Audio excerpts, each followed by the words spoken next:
Hello students. इस video में हम पढ़ेंगे क्लास 12 इंडियन इकोनॉमिक डेवलपमेंट का chapter 8, that is infrastructure. So let's begin. What is infrastructure? Infrastructure ऐसी सारी सपोर्टिंग सर्विसेज होती हैं जो कि किसी भी कंट्री के डेवलपमेंट में हेल्प करती हैं। Infrastructure refers to all such services and facilities which are needed to provide different kinds of services in an economy, जैसे कि roads, railways, hospitals, schools, housing etcetera.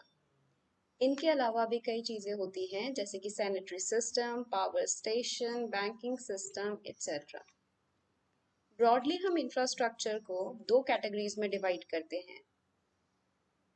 Number one is economic infrastructure and the second one is social infrastructure. Economic infrastructure किसी भी economy को directly support करती है in the form of transportation, power, electricity, communication, financial institutions like banks and insurance companies. ये सारी चीज़ें economic development में directly help करती हैं। On the other hand, social infrastructure in the form of housing, health, and education helps the economy indirectly by improving the quality of life of its people और जो कि social development में help करती है। Importance of infrastructure. अच्छा, ऐसा क्यों ज़रूरी है कि कंट्रीज अपने लाखों करोड़ों रुपए इंफ्रास्ट्रक्चर को डेवलप करने में लगा देती हैं? How does this help? चलिए जानते हैं। Number one is infrastructure helps in boosting production. Infrastructural facilities जैसे कि roads, railway, ports, airports, telecommunication, ये सारी चीज़ें प्रोडक्शन में बहुत ज़्यादा हेल्प करती हैं and some of these facilities have direct impact on production of goods and services while others also give help indirectly. Second one is basis of modern industrial growth. हमारी modern economy तभी function कर सकती है जब हमारे पास अच्छे schools हो, health facilities हो, अच्छा ट्रांसपोर्टेशन, बैंकिंग फैसिलिटी हो। यानी कि ओवरऑल मॉडर्न इकोनॉमी को एफिशिएंटली रन करने के लिए इम्प्रूव्ड इंफ्रास्ट्रक्चर चाहिए। Basis of modern agriculture. Agriculture में रोडवेज, रेलवेज, मार्केट्स की बहुत ज़्यादा ज़रूरत होती है, जैसा कि हम जानते हैं, ताकि फार्मर्स आसानी से सीड्स हो, पेस्टिसाइड्स हो, फर्टिलाइजर्स का यूज़ कर पाए। देश के हर एक कोने में ये सारी चीज़ें पहुंचाने के लिए ट्रांसपोर्टेशन बहुत ज़्यादा मदद करता है। In recent times agriculture as we know also depends on insurance and banking facilities. अगर किसानों को लोन चाहिए फॉर देयर फार्मिंग इक्विपमेंट्स तो आसानी से वो लोन ले पाएंगे जब हमारा बैंकिंग सिस्टम डेवलप होगा। Fourth one is contributes to economic development. As we know, infrastructure और इकोनॉमिक डेवलपमेंट में डायरेक्ट रिलेशन होता है। जितना बढ़िया हमारा इंफ्रास्ट्रक्चरल ग्रोथ होगा उतना ही बढ़िया हमारा इकोनॉमिक डेवलपमेंट होगा। जैसे कि हमारे पास अगर अच्छे roads, buildings, education, health, power, sanitation हो तो कंट्री में और ज़्यादा डेवलपमेंट होता है। So all these components of economic development depends on development of infrastructure and they go hand in hand. Fifth one is enhances quality of life. ये तो understood होगा कि अगर इम्प्रूव्ड सैनिटेशन है, बेटर हेल्थ फैसिलिटी है, education है, so ultimately it helps in enhancing the quality of life. हमारे country में ह्यूमन कैपिटल फॉर्मेशन होता है and people live happily. So these are the importance of infrastructure. The state of infrastructure in India. India में infrastructural development कितना है? Let's know. India invests only 34% of its GDP on infrastructure, which is far below than that of China and Indonesia. यानी कि हमारी country में as compared to many other countries, infrastructure पे investment बहुत ज़्यादा कम हो रहा है, which needs to increase. With government, private sector in partnership with the public sector is also playing an important role in the infrastructural development. Government तो invest करती ही है, साथ ही साथ हमारे कंट्रीज में प्राइवेट सेक्टर भी इन्वेस्ट करता है जैसे कि आपने गवर्नमेंट हॉस्पिटल्स देखा है, आपने गवर्नमेंट स्कूल्स देखा है, वैसे ही सिमिलरली आपने प्राइवेट स्कूल्स भी देखा है, आपने प्राइवेट स्कूल हॉस्पिटल भी देखा है. So both government and private sector partnership है हमारे कंट्री में. India needs to develop its infrastructure, especially in the area of rural energy requirement, water, basic amenities and sanitation. Rural areas में अभी भी infrastructure हमारे कंट्री में develop नहीं है फुल्ली. बहुत सारा ऐसा पॉपुलेशन है एंड एज वी नो कि most of the population in India is living in rural areas. India is an agrarian economy. हमने बार बार पढ़ा है इकोनॉमिक्स के अंदर. ज़्यादातर पॉपुलेशन अभी भी biofuel such as crop residues, dung, fuel wood को यूज़ करती है अपनी एनर्जी रिक्वायरमेंट को फुलफिल करने के लिए. उनको मीलों दूर चलना पड़ता है to fetch fuel, water and other basic needs. So India में रूरल इंफ्रास्ट्रक्चर को डेवलप करना बहुत ही ज़्यादा ज़रूरत है अभी. Energy, a critical component of infrastructure. As we know, energy is the lifeline of all production activity. So why do we need energy? It is essential for all industries. हम घरों में भी इसका इस्तेमाल करते हैं, कुकिंग के लिए, हाउस होल्ड लाइटिंग के लिए, हीटिंग के लिए. एग्रीकल्चर में बहुत लार्ज स्केल में एग्रीकल्चर का इस्तेमाल होता है. So it is the basic need. What are the sources of energy? Conventional sources and non-conventional sources of energy. Again, the conventional sources has been divided into commercial and non-commercial. Conventional sources of energy का मतलब होता है ऐसी source energy का जिसको हम काफ़ी सालों से use करते आ रहे हैं, which has been in use since long time, and these are traditional sources of energy. On the other hand, non-conventional sources of energy are the new sources of energy, and most of them are still in experimental basis.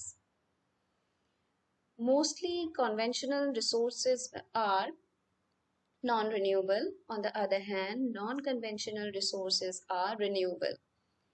Conventional sources को categorize करते हैं commercial और non-commercial में, क्योंकि commercial sources of energy जैसे कि coal, petroleum, electricity are bought and sold in the market and they command a market price. Non-commercial sources जो है जैसे कि firewood, agricultural waste, straw, dry dung, इन सब चीज़ों के लिए हमें पैसे खर्च नहीं करने पड़ते हैं. Non-conventional sources of energy में bioenergy, solar energy, wind energy, tidal energy, energy from urban waste, ये सारी चीजें यूज की जाती हैं. पावर और electricity. As we know, the most visible form of energy, which is often identified with the progress in modern civilization, is power, which is commonly known as electricity. India में सबसे ज़्यादा production electricity का thermal power के through होता है. You can see here thermal power plant. के बाद number आता है हमारे यहाँ हाइड्रो इलेक्ट्रिक पावर का, यानी कि पानी से जो विद्युत की संरचना होती है. And the third one is nuclear और atomic energy. Some challenges in the power sector. India में इलेक्ट्रिसिटी की कमी है और इसमें क्या क्या चैलेंजेस हमें फेस करना पड़ रहा है, किन कारणों से ये दिक्कत आ रही हैं. Let's study in detail. Number 1, inefficient installed capacity. India में जो इंस्टॉल्ड कैपेसिटी है इलेक्ट्रिसिटी प्रोड्यूस करने का वो बहुत ही कम है as compare to many other countries. और as per the growing demand for electricity, India's commercial energy supply needs to grow. At present India में ओनली 20,000 मेगावाट प्रोड्यूस किया जाता है एक सिंगल ईयर में, और even the install capacity is under utilized. पूरी तरीके से उसको यूटिलाइज नहीं किया जा रहा है because plants are not running properly. Losses incurred by SEB, SEB का मतलब होता है state electricity boards. State electricity boards भी बहुत ज़्यादा लॉस फेस कर रहे हैं, and this is due to mainly transmission and distribution losses, wrong pricing of electricity की चोरी होना, ये सारे कारण हैं जिसकी वजह से स्टेट इलेक्ट्रिसिटी बोर्ड्स को बहुत ज़्यादा लॉस उठाना पड़ रहा है। Uncertain role of private sector, or we can say less role of private sector. India में अभी भी मेजर जो इन्वेस्टर है पावर सेक्टर में, इट इज़ गवर्नमेंट, और फॉरेन सेक्टर की इन्वेस्टमेंट भी इंडिया में नहीं होती है, which has to be improved. Public unrest, frequent power cut से लोग एजिटेटेड हो जाते हैं और बहुत ज़्यादा पब्लिक अनरेस्ट आ जाता है due to high power tariffs. Also, there is shortage of raw materials and coal supplies. India में as we have already discussed कि सबसे ज़्यादा thermal power plants से electricity produce की जाती है which require lots of coal. क्योंकि हमारे यहाँ पे डिमांड इतना ज़्यादा बढ़ता जा रहा है, so supply is decreasing and the demand is increasing, जिसकी वजह से raw material का shortage हो रहा है. So we need to switch on other ways of generating electricity. And the last one is transmission and distribution losses. Transmission के time पे electricity को डिस्ट्रीब्यूट करने के टाइम पे भी स्टेट इलेक्ट्रिसिटी बोर्ड्स को बहुत ज़्यादा लॉस उठाना पड़ता है. Measures to meet challenges facing the power sector. तो क्या क्या तरीके हैं जिनके थ्रू जो पावर सेक्टर को इतना ज़्यादा लॉस हो रहा है, इतना ज़्यादा चैलेंजेस फेस करना पड़ रहा है, वो कैसे हम सुधार सकते हैं. We can reduce the transmission and distribution losses. Improve plant load factor, अपनी कैपेसिटी बढ़ा के उसके लिए investment again is very important. ज़्यादा से ज़्यादा इन्वेस्टमेंट हो ताकि हम प्लांट की जो कैपेसिटी है वो बढ़ा सकें. Promote the use of CFL and LED to save energy.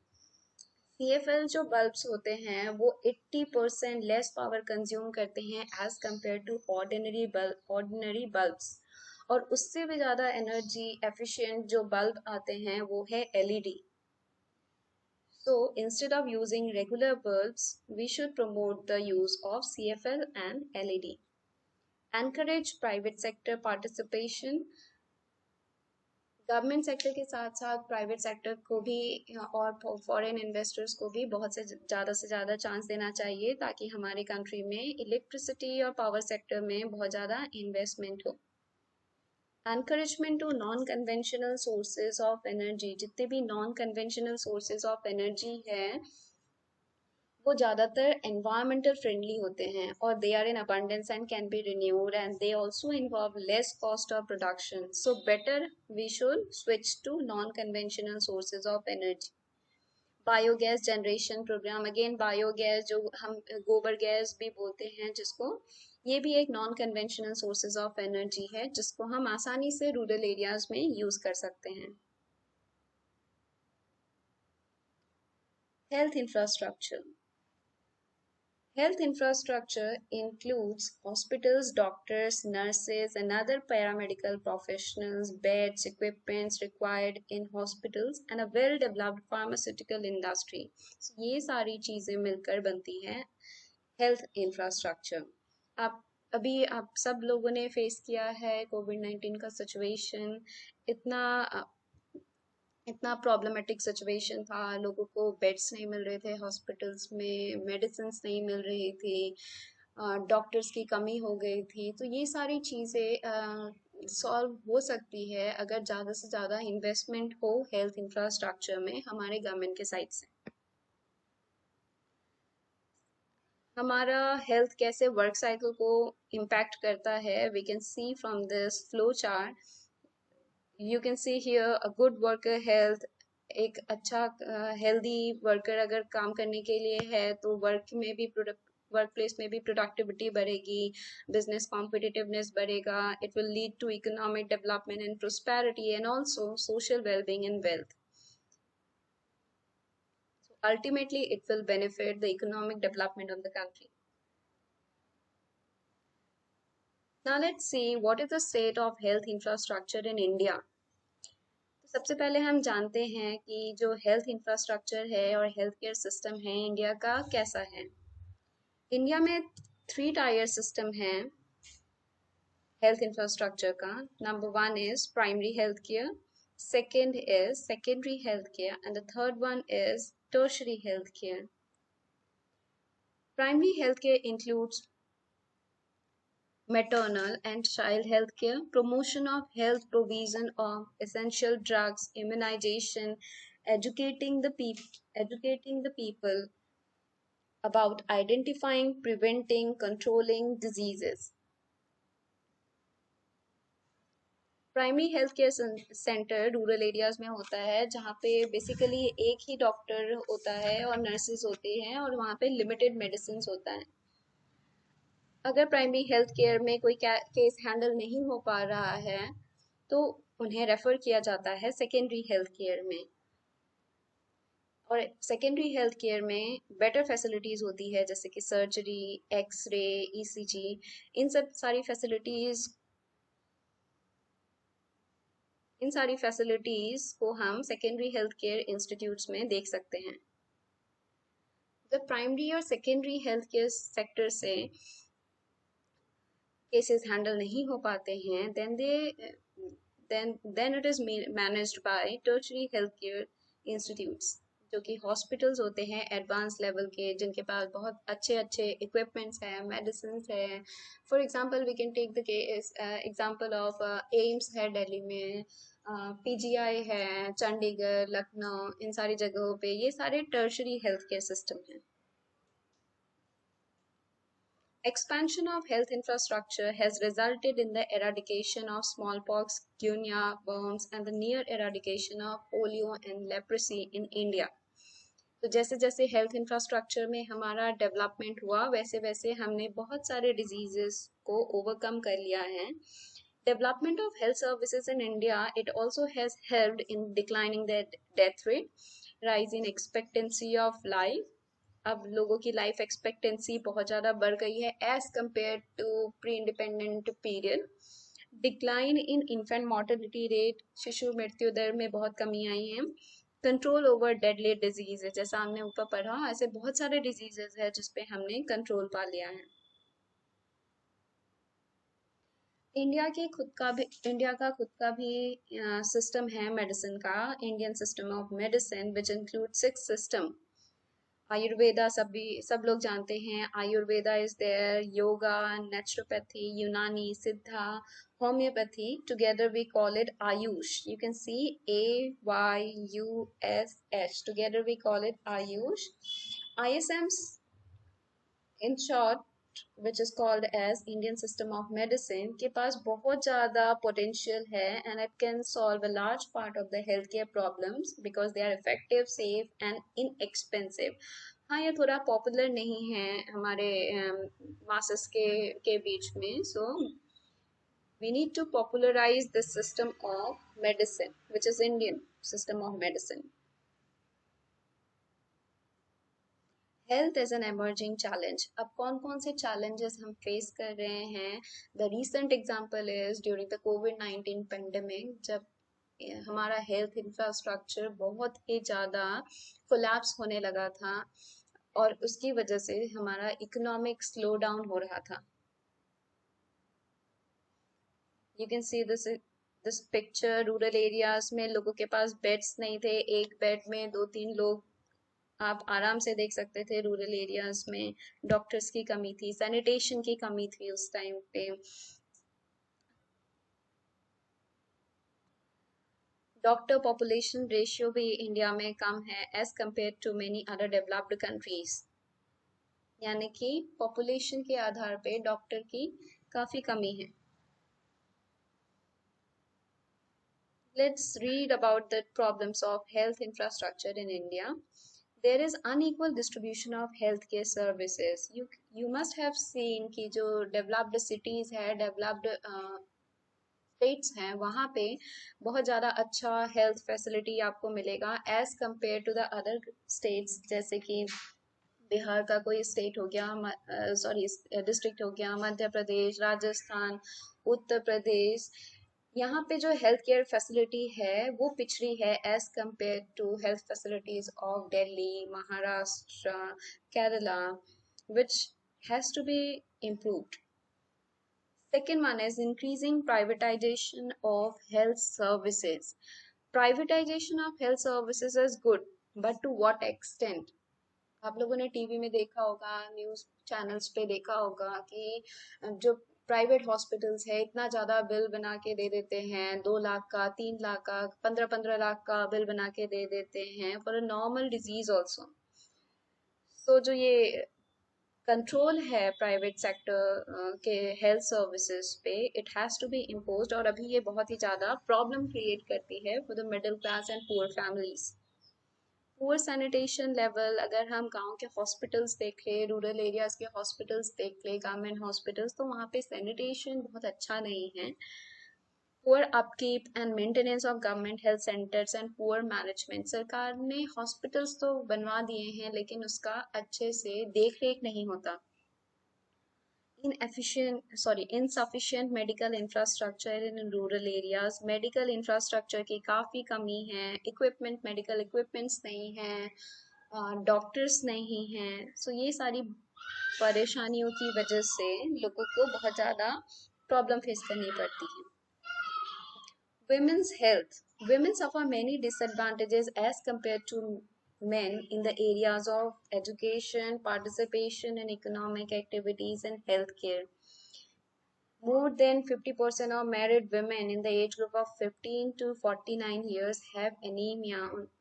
Anaemia की प्रॉब्लम है उनको, और एनीमिया हम आयरन डेफिशिएंसी की वजह से होता है, और जिसके कारण 19% ऑफ मैटरनल डेथ्स होती है इंडिया में, which is a very cause of concern.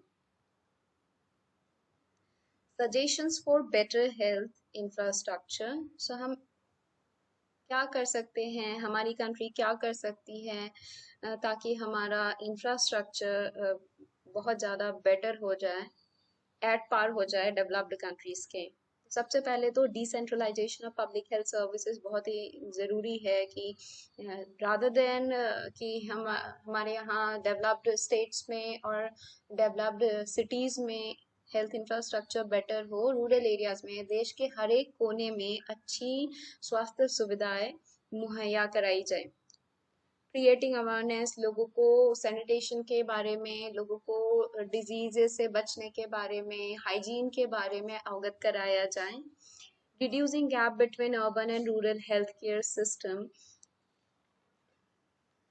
People living in rural areas do not have sufficient medical infrastructure. तो ये जो गैप है कि अर्बन एरियाज में बहुत अच्छा मेडिकल फैसिलिटी और रूरल एरियाज में अच्छा फैसिलिटीज नहीं है, वो सारी जो गैप है उसको मिटाना होगा. 70% of India population lives in rural areas as we know, but hospitals बहुत कम है रूरल एरियाज में, और प्राइवेट हॉस्पिटल्स को भी मिला दे फिर भी पूरे पॉपुलेशन का 1/5 हॉस्पिटल ही है रूरल एरियाज में, जो कि बहुत कम है. easily accessible and affordable basic healthcare to all.